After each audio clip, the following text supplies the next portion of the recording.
एक पर्व को आम अध्ययन कला 1 ରୁ 15 पद जाए। आते बेले परमेश्वर लोक माने बा प्रभु को जानी लोक माने प्रतिदिन मान करी जे प्रकार आम अध्ययन करूला से माने भूल करी बसंती परमेश्वर वाक्यर बाध्य हंती सही समय रे परमेश्वर अन्य मानकु सेमानक विरुद्ध रे लड़िबा निमंते अनुमति दियंती कहीं दंड स्वरूप सेटा कहीं से माने जे प्रकार निजर भूल को जानवे और परमेश्वर के प्रति फेरवे एटा तांकर योजना। गत काली आम अध्ययन कला से मैंने प्रभु को पाइले आते सब अमंगल घटी सब मंगल परिपूर्ण है मंगल परिणत है से मैंने जहाँ सब हराई सब आशीर्वाद पाइले जो मैंने से क्लेश दौले समय आसला परमेश्वर से क्लेश देवा निमंते कहले प्रेज द लॉर्ड हालेलुया। आज आम हागा पुस्तक रे तद्रूप देखा पाऊ जे लोक माने जिते बेले परमेश्वर ठारू दूर को चली जाऊँगी परमेश्वर तांकर भविष्य वक्ता माध्यम सचेतन करुअछंती। 1 शेषांश लिखा जाए जीहो सादकर पुत्र जीहोशुआ महायाजकर निकटरे उपस्थित है सैन्याधिपति सदाप्रभु यही कथा कहती एही लोक माने कहुअछंती आम मानकर आसीबार समय सदाप्रभु गृह निर्मित हेबार समय उपस्थित होई नाही। लोग माने का बोली कहूतिले प्रभु जीशुंकर आसबार समय भी नहीं हेबार और तांकर गृह निर्माण समय भी नहीं से आसबार भी समय नहीं हेबार खाली कहूछन लोग अच्छा सेते बेले हागा भविष्य वक्ता द्वारा सदाप्रभुंकर ए वाक्य उपस्थित है यही गृह उन्नत अवस्था थाउ थाउ तुमर निजर फलक मंडित गृह रे बास करबा कि समय यही कौन बोली कहा जाउछि परमेश्वर तांकर भविष्य वक्ता हागा द्वारा आ से कथा कहिले जे जो मंदिर जो जेरूशलेम मंदिर नष्ट हो जाइछि बा भग्न हो जाइछि आउ तुमे से बेले कौन करुअछ निजर गृह को एटा कटे ए जगह परमेश्वर कहूअछंती जे जेरूशलेम मंदिर भग्न हो पड़ी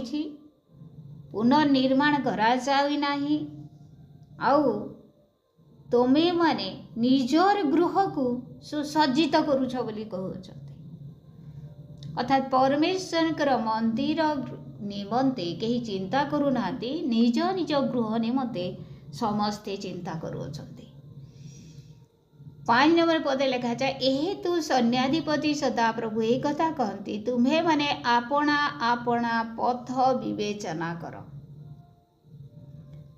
को पथरे तुम्हें यात्रा करुअछ ठीक पथ कि नुह से पथ तुमको कौ जगह को नब एई विषय तुम्हें निज निजर विषय विवेचना कर बा परीक्षा कर बा समीक्षा कर बोली परमेश्वर हागंक द्वारा कहउछंती। आ कौन सब घटी अछि तुम्हें माने बहुत बुणीअछ से माने बहुत बुणुथिले मात्र अल्प संचय करुथिले से माने भल खाउथिले किंतु तृप्त हेउ नथिले संतुष्ट हेउ नथिले से माने पान करुथिले मात्र तहिरे तृप्त हेउ नथिले से माने वस्त्र पिंधुथिले मात्र से माने उष्ण हेउ नथिले पुणी से माने वेतन अर्जन करुथिले मात्र कणा थली रे ताहा रखिबा पाई अर्जन करुथिले रखिबा परी होउथिला अर्थात जहा किछि परिश्रम करुथिले सब वृथा हो जाउथिला सब वृथा। आज आमे उपासना रे शुणुथिला लूक पुस्तक ଲୋକ ପୁସ୍ତକର ପ୍ରଭୁ ଯୀଶୁ ପିତରଙ୍କୁ କହିଲେ ଯେ ପିତର ଆଉ ତାଙ୍କର ସଙ୍ଗୀମାନେ ହତାଶ ହେଇଯାଇଥିଲେ, ନିରାଶ ହେଇଯାଇଥିଲେ। ରାତ୍ରି ସାରା ମାଛ ଧରି ସମୁଦ୍ରରେ କିଛି ମଧ୍ୟ ପାଇନଥିଲେ। ଆଉ ସକାଳେ ସେମାନେ ଜାଲକୁ ଧୋଉଛନ୍ତି ଘରକୁ ଫେରିଯିବା ନିମନ୍ତେ। ସେହି ସମୟରେ ପ୍ରଭୁ ଯୀଶୁ ଆସିଲେ ଆଉ ପିତରଙ୍କୁ କହିଲେ ତୁମର ନୌକା ଟିକେ ମୋତେ ଦିଅ। ଆଉ ତାପରେ ପିତରଙ୍କୁ ସେ ଗଭୀର ଜଳକୁ ଯାଇ ଜାଲ ପକାଇବା ନିମନ୍ତେ ଆଦେଶ ଦେଲେ। ଆଉ ଆଶ୍ଚର୍ଯ୍ୟ ଭାବରେ ଗୁଡ଼ାଏ ମାଛ ତାଙ୍କର ଡଙ୍ଗାରେ ତାଙ୍କର ଜାଲରେ ପଡ଼ିଲା। ପ୍ରେଜ୍ ଦ ଲର୍ଡ, ହାଲେଲୁୟା। ଆଉ ଆମେ ଦେଖୁ ସେହି ବାକ୍ୟ ଦ୍ୱାରା ଏଇଟା ଶିଖୁଛୁ, ଯୀଶୁଙ୍କ ବିନା ଆମେ କୌଣସି ବିଷୟରେ ସଫଳତା ପାଇପାରିବା ନାହିଁ। ଯୀଶୁଙ୍କ ବିନା ସବୁ ଅଧୁରା ଅଟେ, ସବୁ ବେକାର ଅଟେ। ଯୀଶୁଙ୍କ ବିନା ଧନ ବେକାର ଅଟେ, ଚାକିରି ବେକାର ଅଟେ। ଯୀଶୁଙ୍କ ବିନା ଆମର ସ୍ୱାସ୍ଥ୍ୟ ବେକାର ଅଟେ, ବଙ୍ଗଲା ଗାଡ଼ି ବେକାର ଅଟେ, ଆମମାନଙ୍କର ସମ୍ମାନ ବେକାର ଅଟେ। ଯୀଶୁଙ୍କ ବିନା ଆମର ପରିଶ୍ରମ ମଧ୍ୟ ବୃଥା ଅଟେ। ଯଦି ଯୀଶୁ ସେଠି ନାହାନ୍ତି ତାହେଲେ ଆମେ ଯେତେ ପରିଶ୍ରମ କଲେ ମଧ୍ୟ କିଛି ମୂଲ୍ୟ ନାହିଁ। ପ୍ରେଜ୍ ଦ ଲର୍ଡ, ହାଲେଲୁୟା। ଏଇ ଜାଗାରେ ବାକ୍ୟରେ ସ୍ପଷ୍ଟ କୁହାଯାଏ, ତମେ ବହୁତ ବୁଣି ଅଛ କିନ୍ତୁ ଅଳ୍ପ ସଞ୍ଚୟ କଲ। ତୁମେ ମାନେ ଖୁସିରେ ଭୋଜନ କଲ, ମଟନ ଖାଇଲ, ଚିକେନ ଖାଇଲ, ଆଉ ତୁମର ଫେଭରାଇଟ୍ ସବୁ ଜିନିଷ ସବୁ ଖାଇଲ, କିନ୍ତୁ ତୁମେ ସନ୍ତୁଷ୍ଟ ହେଲା ନାହିଁ, ପେଟ ପୁରାପୁରି ଲାଗିଲା ନାହିଁ। ପାନ କଲ, ତହିଁରେ ତୁମେ ତୃପ୍ତ ହେଲ ନାହିଁ। ତୁମେ ମାନେ ବସ୍ତ୍ର ପିନ୍ଧିଲ କିନ୍ତୁ ତହିଁରେ ତୁମେ ଉଷ୍ଣ ହେଲ ନାହିଁ।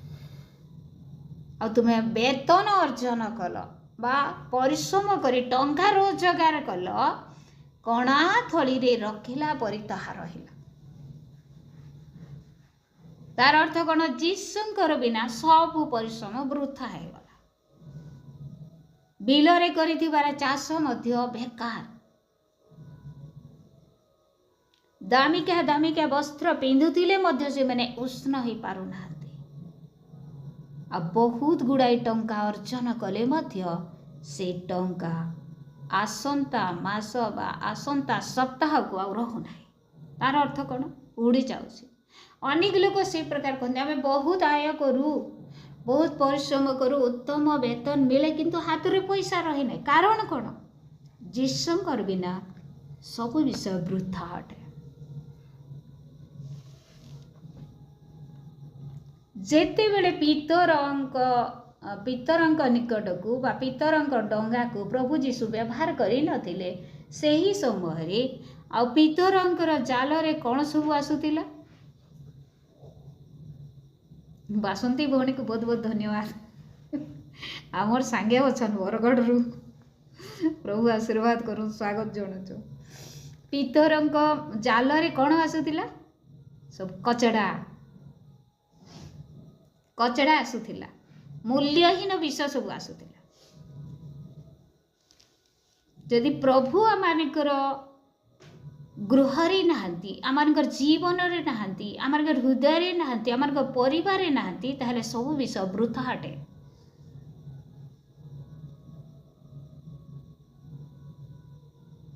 ଆଉ ଯେତେବେଳେ ପିତର ନିଆ ଆମେ ନିଜର ଡଙ୍ଗାକୁ ପ୍ରଭୁଙ୍କ ନିମନ୍ତେ ଦେଇଦେଉ, ନିଜର ଗୃହକୁ, ନିଜର ହୃଦୟକୁ, ନିଜର ଜୀବନକୁ ପ୍ରଭୁଙ୍କ ହସ୍ତରେ ସମର୍ପଣ କରିଦେଉ, ତାହେଲେ ପ୍ରଭୁ କ'ଣ କରନ୍ତି? ଯାହା ହରେଇଥିଲା ତାହା ପୁନର୍ବାର ଆମମାନଙ୍କୁ ମିଳେ। ପ୍ରେଜ୍ ଦ ଲର୍ଡ, ହାଲେଲୁୟା। ଆଶାର ବାହାରେ ପରମେଶ୍ୱର ଆଶୀର୍ବାଦ କରନ୍ତି, ଚିନ୍ତାର ବାହାରେ ଆଶୀର୍ବାଦ କରନ୍ତି। ସେଥିପାଇଁ ଏ ଜାଗାରେ କୁହାଯାଏ 5 ନମ୍ବର ପଦରେ, ସଦାପ୍ରଭୁ ଏ କଥା କହନ୍ତି, ତୁମେ ମାନେ ଆପଣା ଆପଣା ପଥ ବିବେଚନା କର। କେଉଁ ରାସ୍ତାରେ ତୁମେ ଯାଉଛ ତୁମେ ବିବେଚନା କର, ନିଜକୁ ସମୀକ୍ଷା କର, ନିଜକୁ ପରୀକ୍ଷା କର। କେଉଁ ରାସ୍ତାରେ ଯାଉଛ, କ'ଣ ପାଇଁ ଏ ସମସ୍ତ ବିଷୟ ହେଉଛି? ଅନେକ ସମୟରେ କ'ଣ ହୁଏ, आ गुड़ाए समस्या सब आसे ए प्रकार रोग आसे जेते मेडिसिन खाइले मध्य हमें भल हो न था किंतु जेते बेले आम निजकू समीक्षा करी निजकू न्यून करी निजकू परमेश्वर निकट में समर्पण करूँ अनुताप करूँ पापरू फेरू से समय परमेश्वर कौन करते आश्चर्य भाव में आरोग्यता दियंती तार अर्थ कौन जीशुंकर बिना आमर मेडिसिन वृथा अटे डॉक्टर मैंने कहते आम निश्चय जानू जनकर जिते बेले इलाज चली थाए आउ चिकित्सा चली थाए आ डॉक्टर चिकित्सा हारी जाती कहते एबे ओपर को परमेश्वर आड़ को देख परमेश्वर ही तुमको रक्षा करे तार अर्थ तांकर चिंता जेते से मैंने पाठ पढ़ी सब खत्म हो गला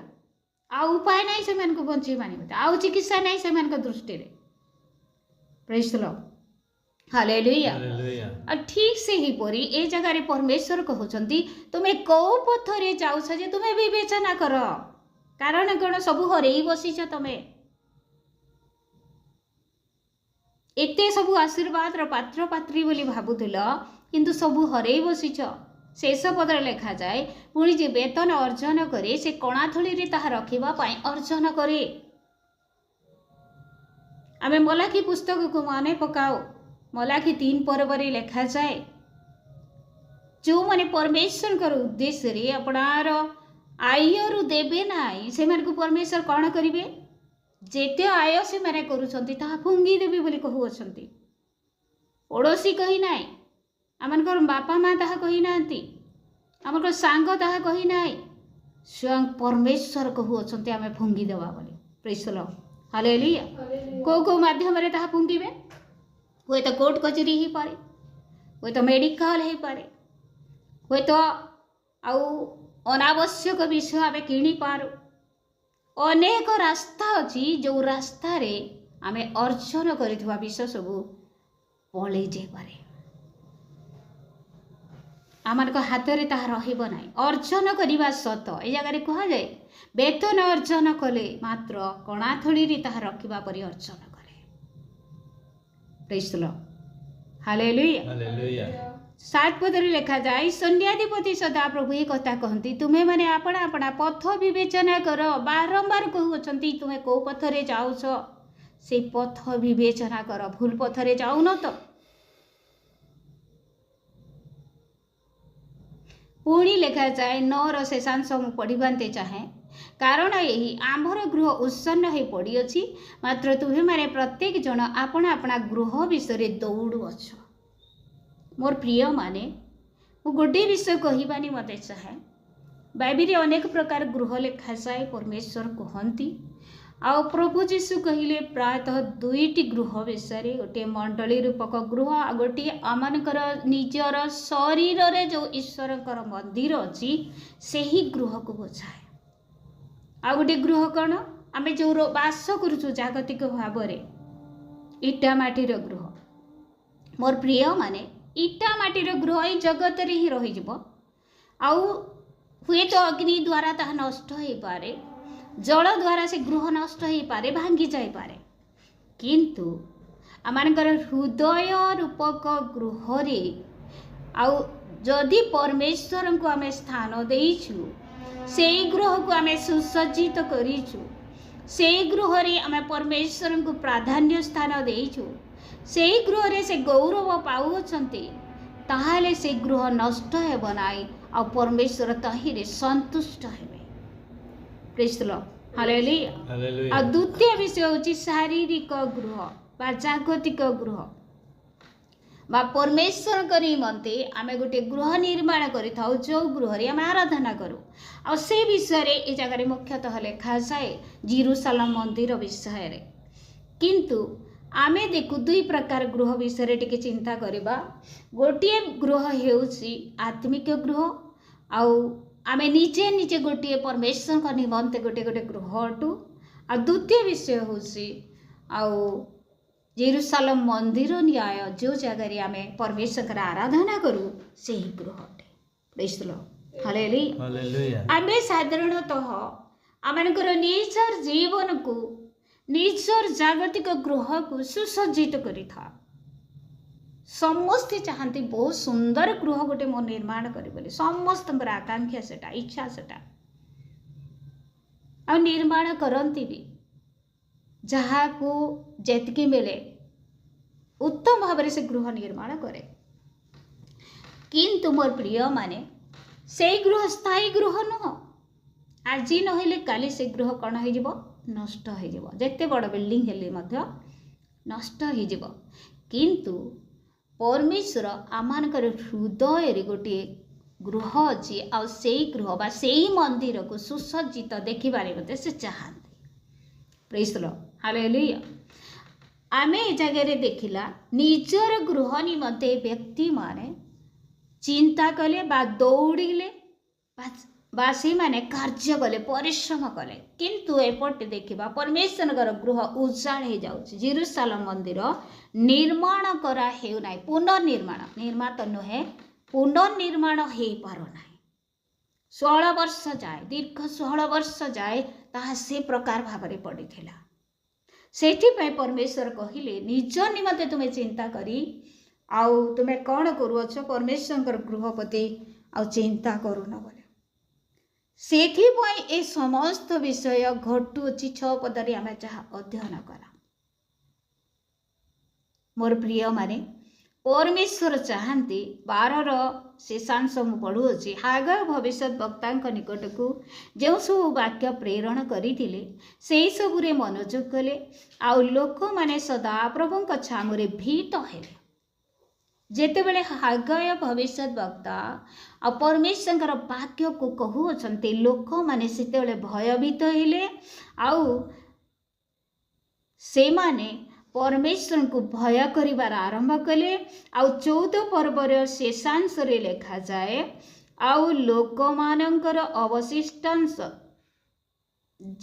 जेहो साधकंक पुत्र जेहोशुआ महाचाजक आत्मा को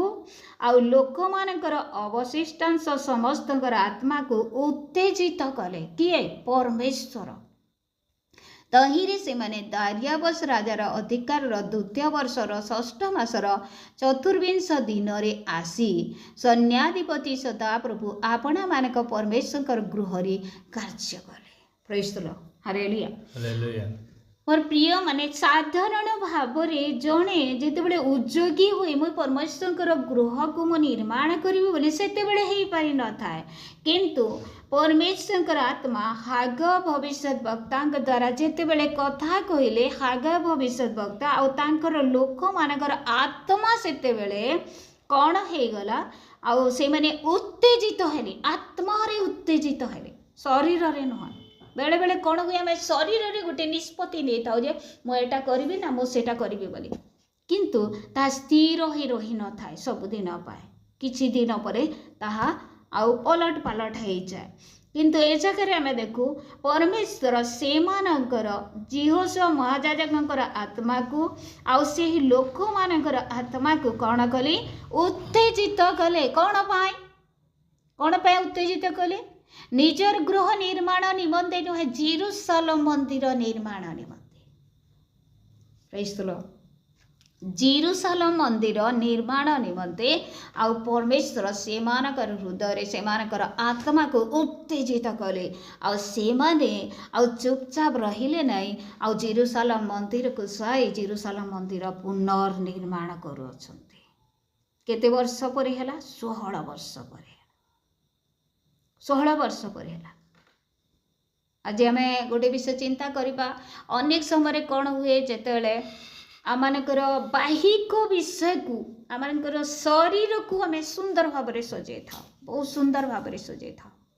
गृह को मध्य सुंदर भाव में सजे था बेले बेले ईश्वर मंदिर को मध्य आम सुंदर भाव में सजे था किंतु आमनकर हृदय जो मंदिर अच्छी जो जगार पवित्र आत्मा वास करते प्रभु जीशु वास करते से ही जगह को आम कि प्रकार सुसज्जित करुचु परमेश्वर ताहा ही देखते कि प्रकार आम परमेश्वर दृष्टि रे संतोषर पथ पात्र होइछु ना आम विपथगामी होइछु सेथिपाई से बारंबार कहउचंती 5 एवं 7 पदरे तुम्हें माने कौन कर आपण आपण पथ विवेचना कर ठीक रास्ता रे जाउछ कि नहीं विवेचना कर टिके चिंता कर बोली कहउचंती मोर प्रिय माने जागतिक गृह अपेक्षा आमर बाहिक साजसज्जा अपेक्षा आमर हृदय को आम परमेश्वर निमंते सुसज्जित करूँ जो थे कि पवित्र आत्मा वास करेंगे आम मान को प्रभु निमंते प्रस्तुत करेंगे ठीक मार्ग आम जा ठीक लक्ष्य स्थल पहुँचा आम हृदय परमेश्वर वास कले पवित्र आत्मा वास कले आम को से संपूर्ण भाव में उत्तम शिक्षा देवे उत्तम परामर्श देवे तालीम देवे ट्रेनिंग देवे आउ निमंते आम को सुगठन करेंगे आम द्वारा प्रभु महिमान्वित हेबे आ से आत्मिक वाक्य आत्मिक मंदिर सहित से आमर जो जगह आम उपासना करूँ से ही जगह को आम को सुसज्जित करने निमंते आम आवश्यक रही परमेश्वर चाहते जो जगह आम आराधना करुँ मिलित है गोटे जगह लिखा जाए आसंता दिन मार्गरे मु कहबी आ परमेश्वर गोटे दास थिले आ से लोक मैंने कहले आम गृह निर्माण करूँ जो गृह परमेश्वर आराधना करूँ आमान को तुम्हें साहाय्य कर बोली आउ से माने गछ काटिबा निमंते जंगल को गले आउ से माने आउर जाजक को मध्य नेले आउ सेठू आनी गोटे गृह निर्माण कर परमेश्वर गौरव कले प्रेज द लॉर्ड हालेलुया आउ सेठारे गोटे विराट आश्चर्य कार्य होता आम आसंता दिन मानक शुणा आउ प्रभु अनुग्रह करंतु ए वाक्य द्वारा परमेश्वर आम को यहाँ शिक्षा दियंती मोर प्रिय माने आमे जे प्रकार आमकर गृह को जे प्रकार सुसज्जित करने इच्छा करुचु तहिरो अधिक आमर हृदय रूपक मंदिर को प्रभु निमते आम सुसज्जित करूँ जद्वारा आम जहाँ कमाऊँ तहिरे आम तृप्त हेबा आम जहाँ आय करुचु ताहा मान को उत्तम भाव में व्यय करने को परमेश्वर अनुग्रह करेंगे आम जहाँ बुणुचु उत्तम भाव में अल्प संचय न करी आम बहुत संचय कर अल्प परमेश्वर कौन करेंगे आम को आशीर्वाद युक्त करेंगे प्रभु ए वाक्य द्वारा आम समस्त अनुग्रह एवं